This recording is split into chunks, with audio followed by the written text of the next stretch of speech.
both within the country and also outside for those that are coming in. The FDI has clearly gone up, and I think that this government that we have pays attention to the ease of doing business.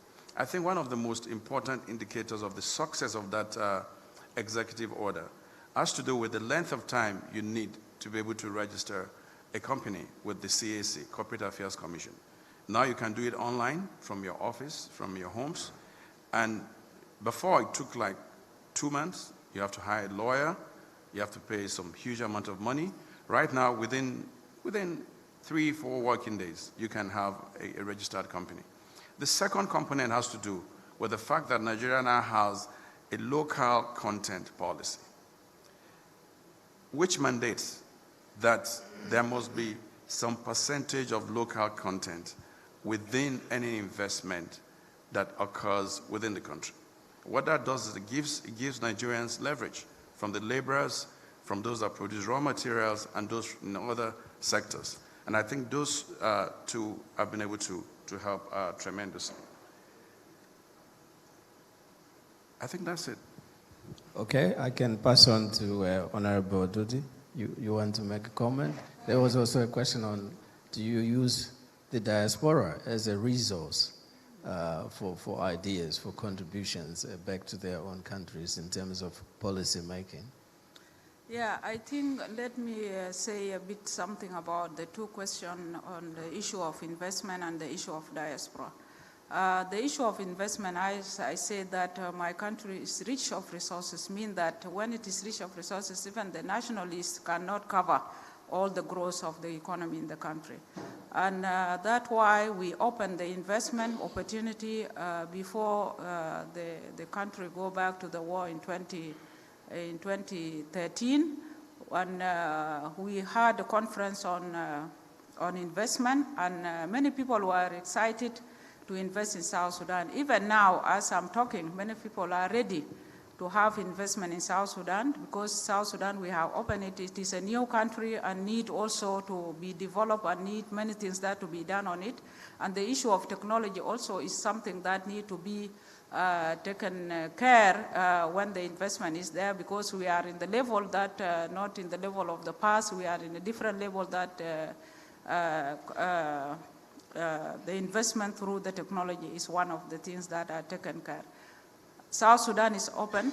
Even if you are ready now to go to South Sudan to invest in South Sudan, are welcome in any sector of resources that we have in South Sudan. About diaspora, we have, you know, sometimes there is some people that, not all South Sudanese in diaspora there are not connecting to the country. Some are really doing positive things in the country. Some used to go to the country to do something. But also lack of instability is something that prevent them to do something in the country. But some are also doing negative things. They don't want it, even the country, to be developed. But to connect, to have a connection at the country, between any country, is very important that we have a connection with our people outside, they're far away from home. Coming to the third question for the lady, her voice was far. I did not capture the question. If you can help me to repeat it again. Well, I think the question was similar to looking at the investment climate that you have for young people. Yeah, as I said, investment is open to the young people at the level of nationalists. As I said, that the skills in terms of technology is also lacking in the country. That's why we have some people from outside to help in doing some work. But as we have learned something during the war, South Sudan young people now are really excited to have anything that the other country they have, so that they can develop their things. Some people are doing business, small businesses, which is that at the level of demand, inside South Sudan, but they are moving well. As a young people, they are moving well now as I'm talking, aside of the policies that the government should regulate it and also encourage the people to have something that government can do, because there is some areas that government should encourage the investors, the young people in the country. Okay. Deputy Minister, you want to make a comment? Yes, thank you very much. And I'd like to comment specifically to my brother Intang's question from Cameroon, I believe. The business climate in Liberia for young people is very smooth.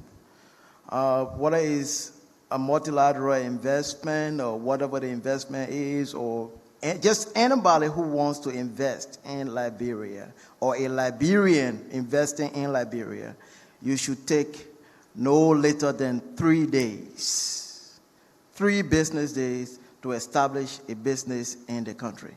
That is a national policy, and there is now a one-stop shop for business creation in the country. So for that, the president has put in those measures to ensure that it should not take anybody long to establish a business in the country. So the climate is very okay. I encourage you to bring your IT business to Liberia, and we'll very much welcome that. The next question had to do with robust and meaningful. I'm sure that came from the professor from New York University. Yes. So the government of Liberia has been very much engaged with the diaspora. I left the country in 2010 to do my graduate studies in the United States. And after a few years of doing my graduate studies, I worked in the U.S. for quite a while. And as a result of some of the programs that the government has put into place, and based on my youth background, the youth work I have done in the country and the advocacy background, the president called me in the country to go and do the work that I've always done for young people. As a result, I was appointed Deputy Minister for Technical and Vocational Education. My colleague there, John Sunday, is also from the American University. John, please stand.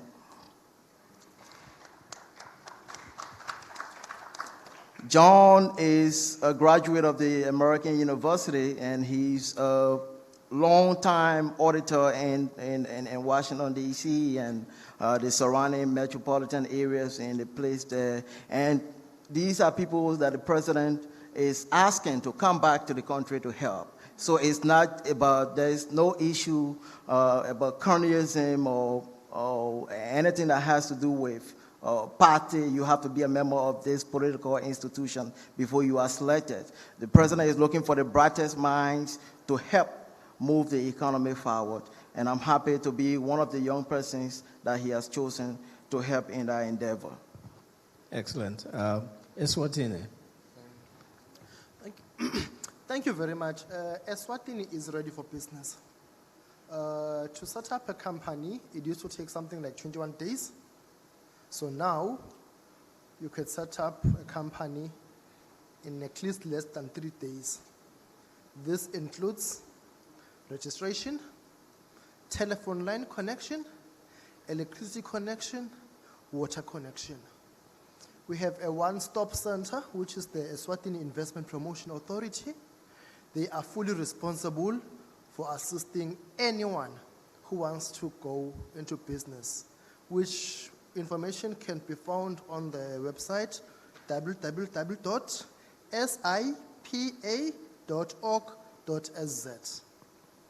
Every information is there. That is where you'll get your one-stop center to do business smoothly, hand by hand. We've got special economic zones where we are actually encouraging young people to invest into. This includes agricultural production, industry, and ICT. Recently, we've just completed the Biotechnology Science Park, which is a scientific research lab, which we seek young people to make use of that facility to stimulate the economic growth from the Kingdom of Eswatini. Very good. Honorable Minister, you wanted to add on. Thank you very much. I think I left out the question about the diaspora. And just about 6 months ago, for the very first time, we had the establishment of the Nigerian Diaspora Commission, headed by Honorable Abike Dabiri. It took about 5 years to walk through that legislation through the National Parliament, and eventually we have a Nigerian in Diaspora Commission, which of course concerns itself with the welfare of Nigerians in diaspora, the economic empowerment of Nigerians in the diaspora who have linkages with those at home. You look at the inflow, annual inflow of funds from the Nigerian diaspora in the region of $1.5 to $2 billion annually. So most ministries are setting up desks for those in diaspora. So there's an attention paid to them, which is critical, but also the question of voting rights. We're also looking at giving voting rights to Nigerians in diaspora.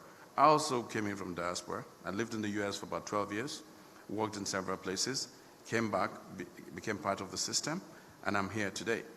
But also let me return quickly to the question of ease of doing business. I think beyond the paperwork, beyond the 3 days, the question of infrastructural rationalization. If you register a company, you have your papers, you have a bank account, you have your funds. Do you have the infrastructure that allows your business to thrive? It comes in terms of electricity, in terms of the digital economy, connectivity. And in Nigeria, we're working to make sure that we have connectivity across the country. About 2,884 stretch of fiber optic is going to 774 local government for connectivity. We're also working to make sure that the underserved and the underserved areas, we have 27 gaps, digital gaps within the country. We're working to close that up. So beyond the paperwork and the timing to get your paperwork done, I think the question of infrastructure is important. We have a government that is now committed to not really starting new infrastructural development projects, but also leveraging to make sure we complete the ones that have been left behind in the past, the roads, the railways, and a couple of other structures that needs to be complete in order to aid national development. Okay, I'm going to go back to the floor. Those with the burning questions, I saw quite a few hands. So I'm going to take again a round of 3 questions, and then I'll come to Monique in case you want to add on to those questions or comments. And then I'll also ask the ministers to respond. Mike on this table, please. Yeah, The first table, the lady in black, and then we go to the next table. All right, thank you. Good evening, ministers. My name is Amaka Metsu from Nigeria. My question is to our Honorable Minister of Youth and Sports, Honorable Sunday Akindare. You made mention of the policy trying to reduce the interest rate to single unit. And we know that one of the problems of maybe those who are doing business is getting finance, especially the young ones. And these single unit digit interest rate has been it has been there as a policy, but the problem is implementation. In my PhD thesis, I looked at the microfinance, the women, and these microfinance banks were meant to give these women loans at single unit, but you find out that that is not done. It's never done. It's as high as 30-something%. So I'm trying to see if there's any way maybe your representation in the government could look at that, not just about making the loans. What about the implementation? Is there a way you people can monitor these banks to know if these loans are being given at that single interest loan? And not only that, the repayment period is another thing, because in as much as somebody is starting a project and you're giving him the loan and you're giving the person 1 year or maybe 6 months to repay back, taking into consideration the economic conditions in the country. So I think if there's anything your maybe ministry or the government can do in that aspect to monitor these banks, to be sure that these loans get to those at the grassroots, and also the payment period should also be looked at in order to cripple the business, because I'm coming from the eastern part of the country, and I know that our people are self-sponsored in most of the things they do, but there are also some of them who need these loans, and it can't get across to them. Thank you for the So contribution. Could I take the next question? Thank you very much.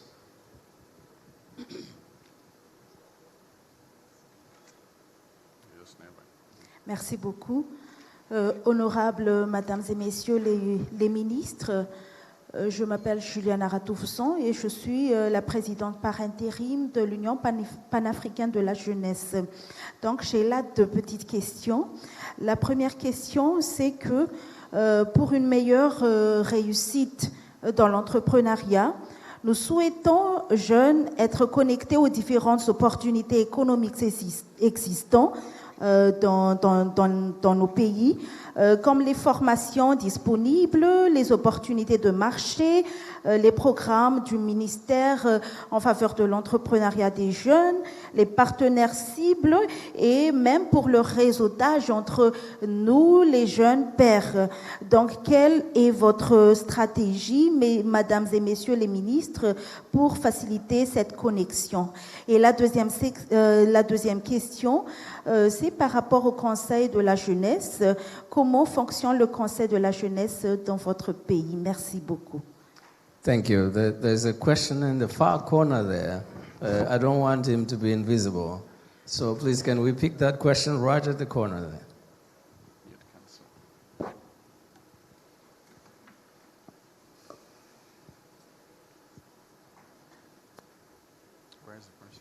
Merci, Monsieur le modérateur. Ce n'était pas facile de nous voir ici. Merci beaucoup.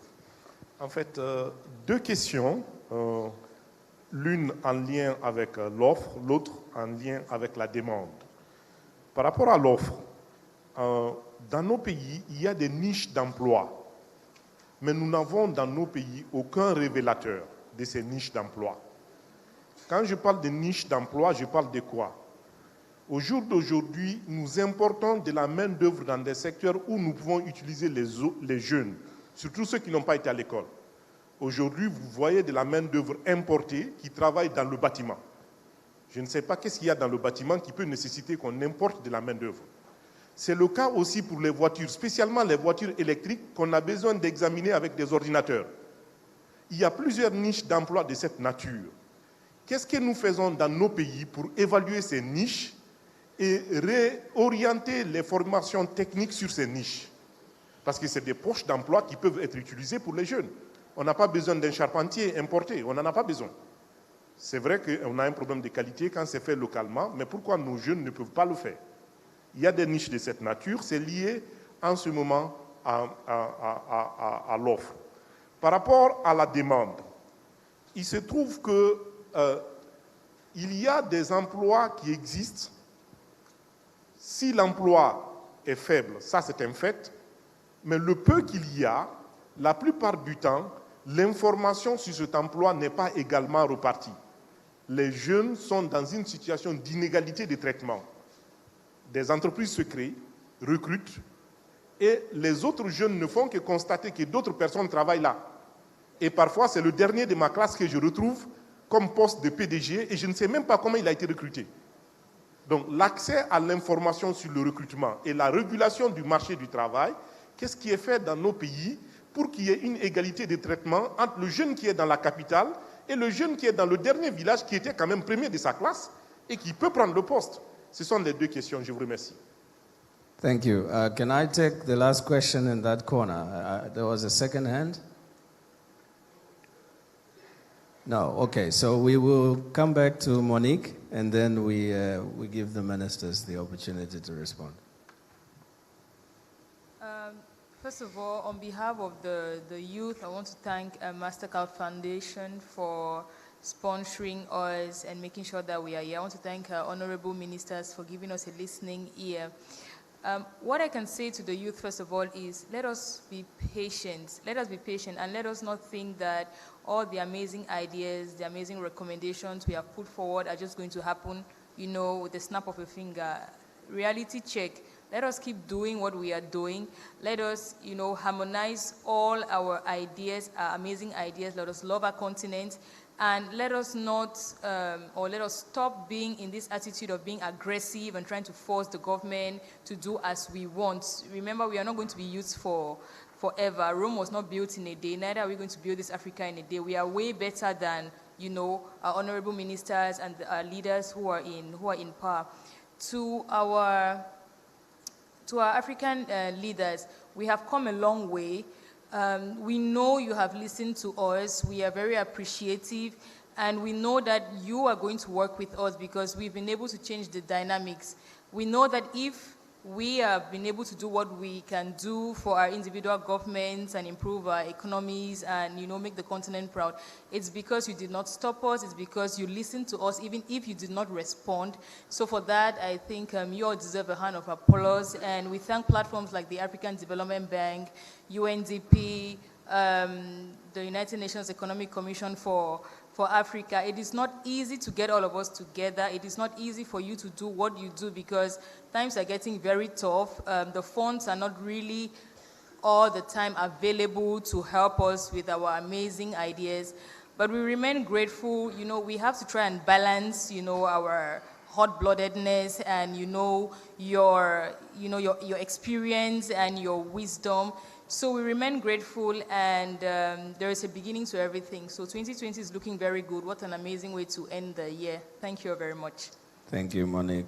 Honorable Ministers, in responding to the question, I have one of my own. I would like to hear a little bit more about incentives that you have in place for, particularly for youth entrepreneurship and SME development. A lot has been said about they are looked at very risky. Access to finance is a problem. The education system is not giving returns. What incentives can you really say from a policy perspective if I'm a young person and I want to start a business? What do I get? Because we hear that large companies are getting a lot. So they get tax breaks, they get grace periods, they get all these things. But I'm wondering, what is it that we have for our young people who want to start their own business? So if you could also, in addition to some of the questions, address that. Well, let me preface my response by, of course, thanking the UNDP, the AfDB, and also the ECA for this event, but more importantly, for the initiatives and the ongoing projects. And I think that what we need, apart from scale, is that we need quick plugins at the level of government so that we can plug in our plans with the initiatives you have. We can also bring in counterpart funding that will help us eventually. But let me run through a couple of the questions very quickly, and I'll round up with your question. Right now, I know that the interest rate across the country is about 24%. But then we have seen Nigeria's central bank move right into the center of youth entrepreneurship and empowerment. The CBN in Nigeria has 6 enterprise development centers across the country, one for each geopolitical zone. And this is what happens. You're trained in any enterprise over time. Once you're done, there's a loan of between 500,000 to 1 million naira that you'll be given to self-start. It's a single-digit loan of 9%, and you have 7 to 9 years to pay that loan back. And that is working. There's also the Anchors Borrowers Program, because there's a focus on agriculture, bringing the mass of our youth into agriculture. The Anchors Borrowers Program has run for 2 years, is absolutely successful. Just recently, a state got about 10,000 of his youth to benefit from the Anchors Borrowers Program. All you need, of course, is just 1 hectare or 2 hectares of land as your collateral, and you get the loan. There's also the Bank of Industry. The Bank of Industry supports SMEs or MSMEs to a very large extent, and the data is there. Now, the challenge has been that most of our youth do not step forward to take these opportunities. Because oftentimes, the opportunities are there, but they do not step forward to take these opportunities. That's one. 2, there's a question of financial inclusion. Because to also assess it, you must have a bank account that you operate. How many of them really have bank accounts that they operate? So there's a challenge of financial inclusion, which is also being taken head-on. The other lady talked about what program do we have for opportunities. I would just say it was really interesting to see the presentation by Microsoft. And I think we have our own answer to what Microsoft has done today. We've come up with an idea called NOYA, that is Nigerian Online Youth Assembly, which was largely informed by research that we did to find out where is the best place to engage the Nigerian youth, online or offline. It came back with a resounding feedback. 87% of our youth preferred to be engaged online, to be exposed to opportunities, to have access either for training. So we've developed this website that will be launched before the end of the year called NOYA. It's an aggregator website that aggregates the opportunities either for training, for scholarship, for educational scholarship, and also plugs into a few other organizations that we have. Why that is important also is because we're also building in a 50 activity DIY, do it yourself.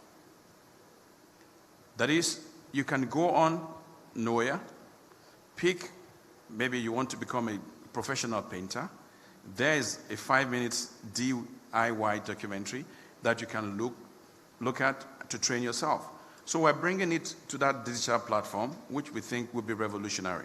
It is Nigeria's answer to Y Connect that we have in Rwanda. You have this peer connection. You can also look at what is happening around the African continent. Also, the youth can go to that platform and share their experiences. And we think that that will be a major mark. The other question on why don't we make sure that we produce these things within our country in Africa? Why bring in construction workers from China or from Asia? I did talk about local content policy. That for us is working. Before any contract is approved right now by the Federal Executive Council, you must show us the local content that is there. The number of Nigerians that will be employed, either engineers, either ordinary wage laborers, either architects, etc. That's critical. But I recall yesterday we heard about the need to borrow from the IMF concept of macro criticality, that we need to also conceive of African criticality. That is, what are the critical things we need to build into our national development, into youth development, into the empowerment of our youth? And I think that's what I'll take back from here, and I think most of us should take it back to say, what is that criticality, the African criticality, that will make the difference for us? Now, to return to your question, you did say, did I hear you say you're also a youth? I wish I was. I wish I was. But I think when you look at the summation of what has been said, the incentives are there. It's a question of opportunities. Are we creating enough opportunities for our youth? Nigeria has the most ambitious social investment project. That is the NSIP, National Social Investment Program, 1.5 billion. In 2.5 years, 500,000 youth have benefited through the N-Power. We have the N-Power, we have the JEEP, we have the school feeding program that has fed well over 17.5 million school kids across the country. So the incentives are there. The youth need to step forward and avail themselves of these incentives and opportunities. And I think also it's important, beyond what we do as policymakers, we need to also hear from the youth what really works for them, what they need, and we can process that to make sure that it comes out as policies, incentives, and initiatives. Very good. Honorable Dude, your last words. Really want to just a question that was asked. I just want to divert some to say that what do we think about the future? Because if I talk about the incentive to the young people, I can say that right now, as I mentioned earlier, that we are operating under the conflict situation where we are busy, all of us. We are not thinking about what is going on now. But in the future, the issue of incentive are very important build up the young people so that also they can contribute in a nation building and growth. Make sure that South Sudan will be like Nigeria one day, like Egypt one day, even like Sudan, the whole country for all of us. We reach that level. And I think, my brother, your question is in place. The incentives are very important things that to establish something that so that tomorrow you can know that what you have done today, it is a requirement for tomorrow so that you can contribute also. Talking about the contracting, the people that from far away home, for us South Sudanese, we need people that we can learn from them because we are just a new country, 8 years now, and we need really to learn, not to give all things to others, but it is very important also to learn so that we can take over what we did not get today, we can take over tomorrow. I think it is in place because when you take everything you give everything to anybody aside, don't give the nationalists, it is affected also the country. The other things, my young sisters from the acting Pan-Africa, you mentioned Pan-Africa Youth Union, you mentioned a very important point. Pan-Africa Youth Union, as I was very, very, very keen about it, I following all the process inside and the work that has been done for a long time ago. You have a lot of work to do because as a South Sudan, really I have been following that there is no work has been done inside the Pan-Africa. As you took over, you have a lot of things to communicate and to know what is the young people in the continent are doing. And it is your work to do to start the mistakes that we learned in the past in Pan-Africa need to be adjusted. I think you know everything that is going on, and I were happy when this morning I heard that the office has been restructuring, and then you are in interim office now. I'm happy really to communicate.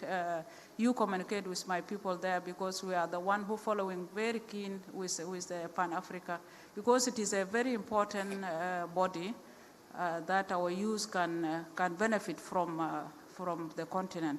The other things in our country, we don't have a council. We have a South Sudan Youth Union, which is now 4 years since we establishing in 2015.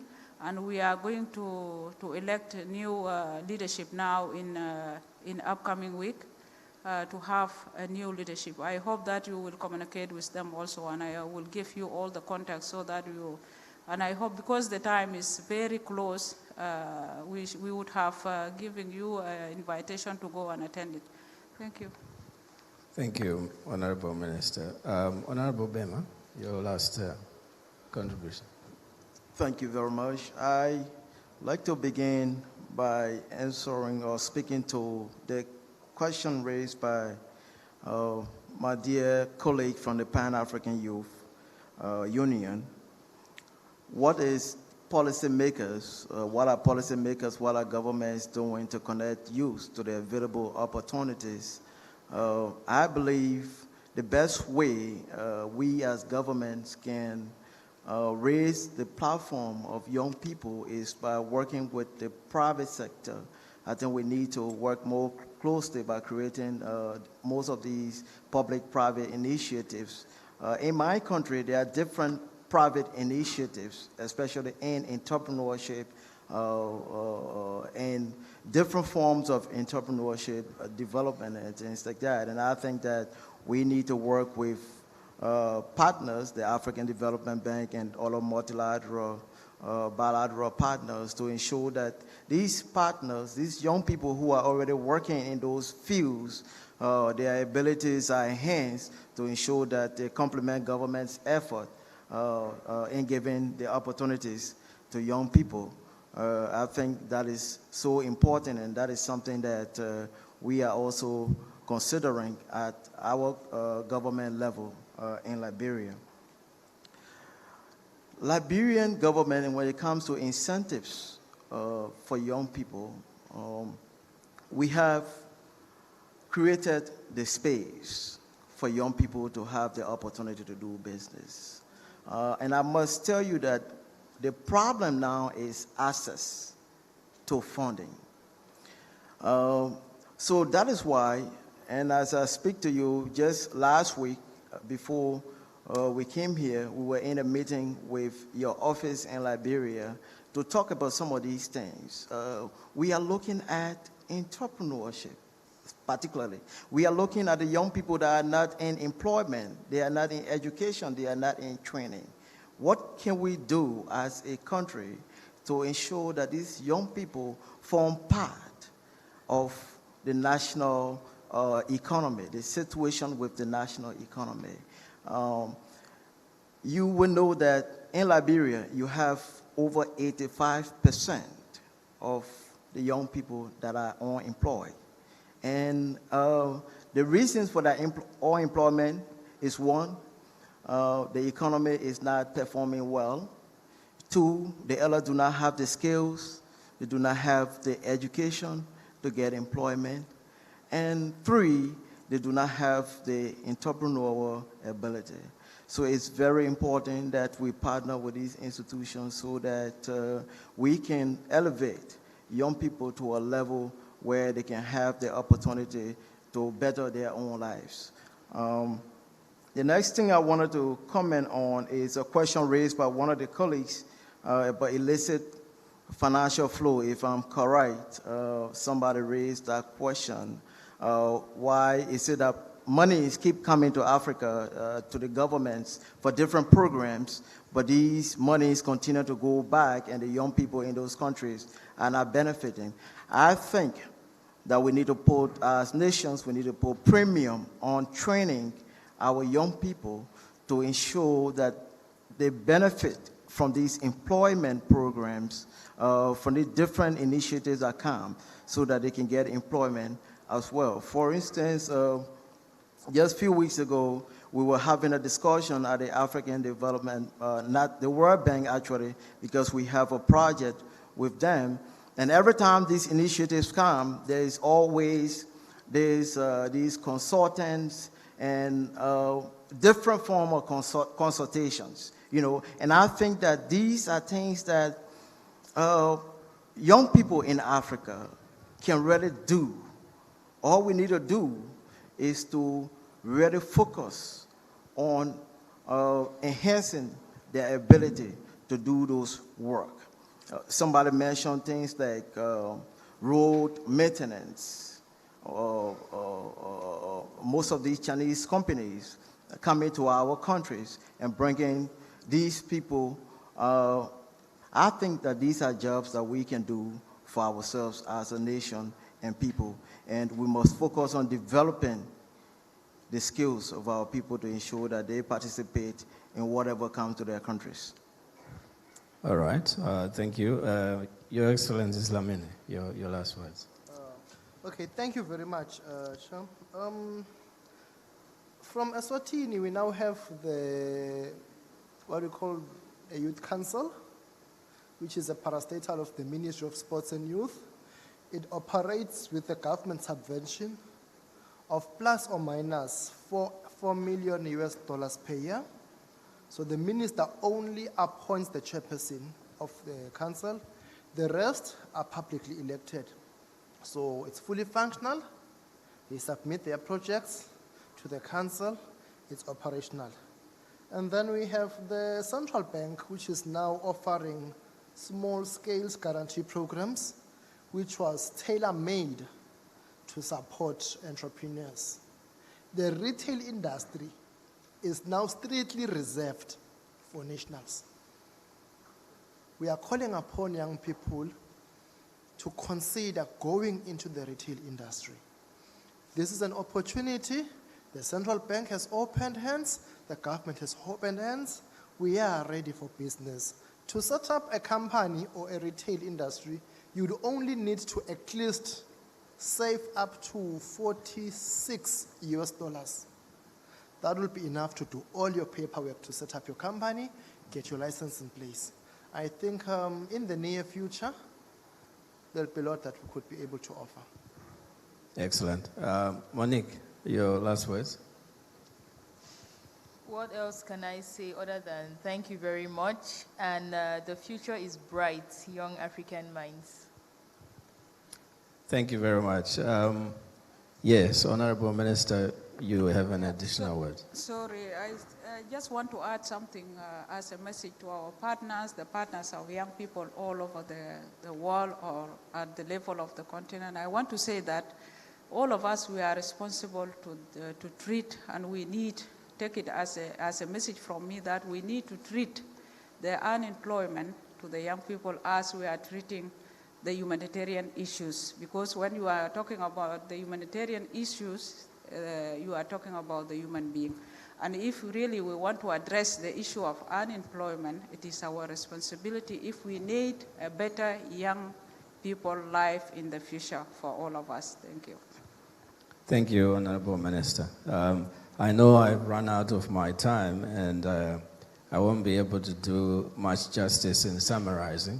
There have been a lot of very good points, but let me just say a few words.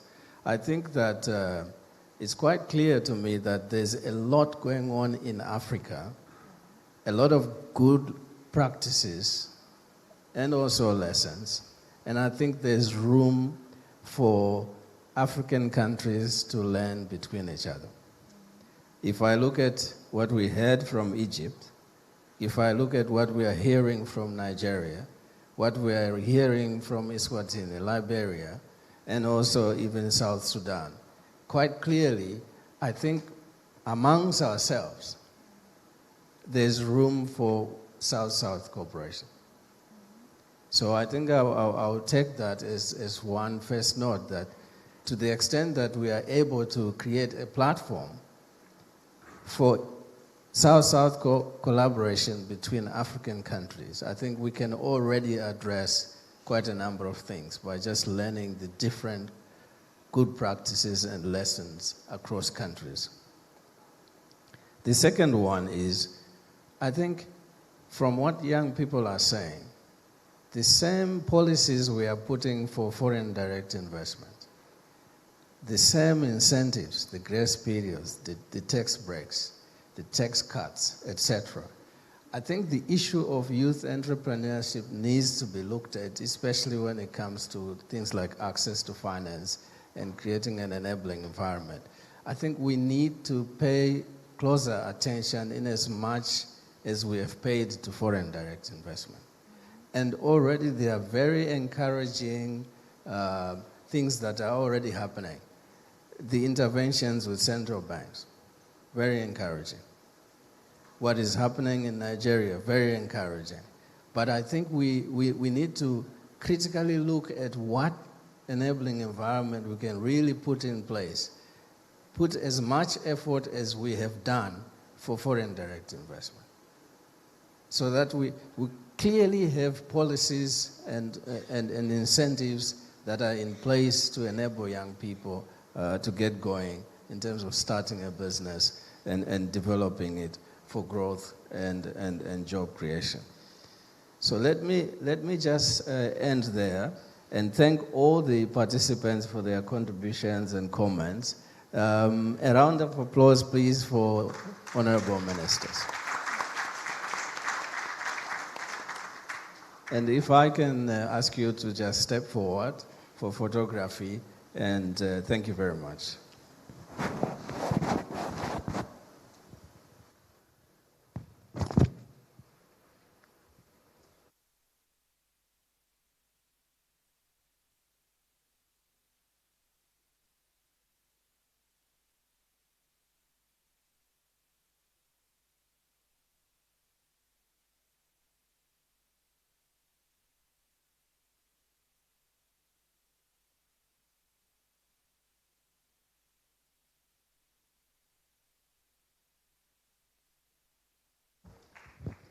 Thank you. Feel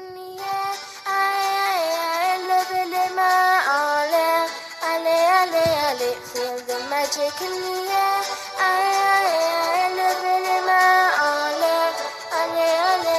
Feel the magic in the air.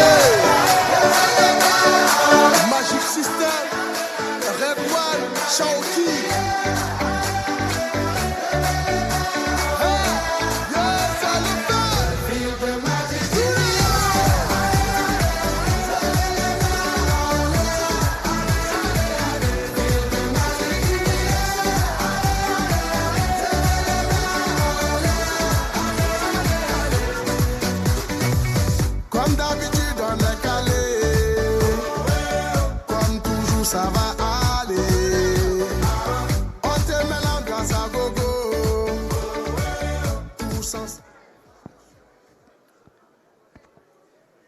thank you very much. We have come to the end of our day today.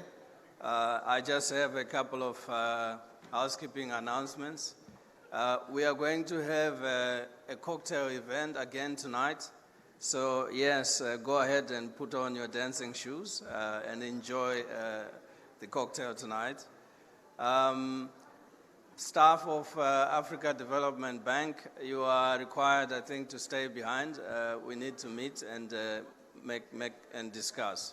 Otherwise, those are the two that I have. I would like to thank you very much for the day. Enjoy your evening.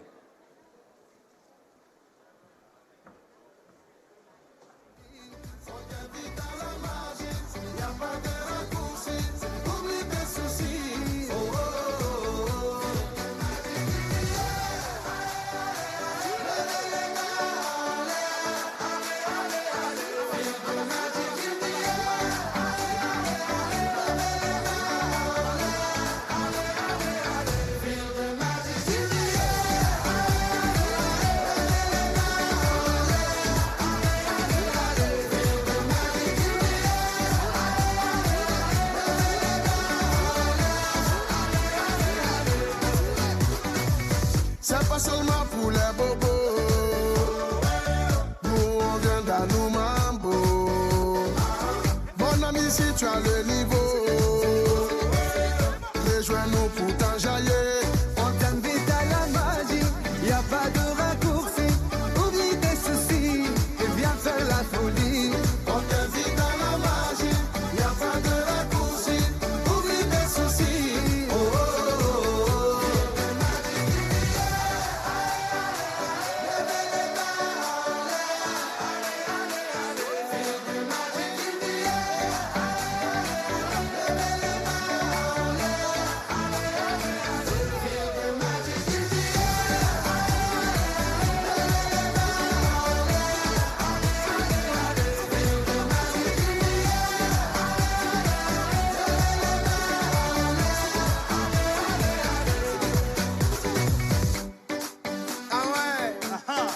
Magic système. Toujours nous.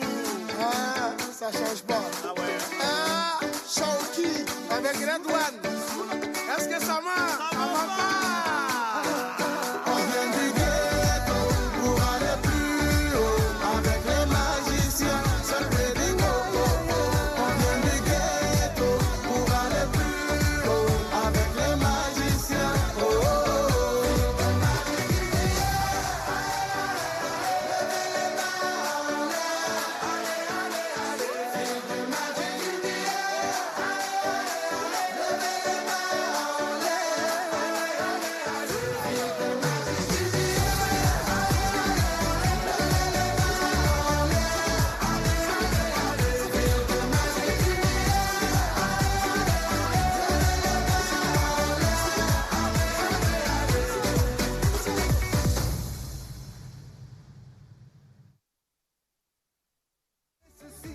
C'est bien faire la folie. On t'invite à la magie, y a pas de raccourci. Oublie tes soucis. Oh, oh, oh, oh.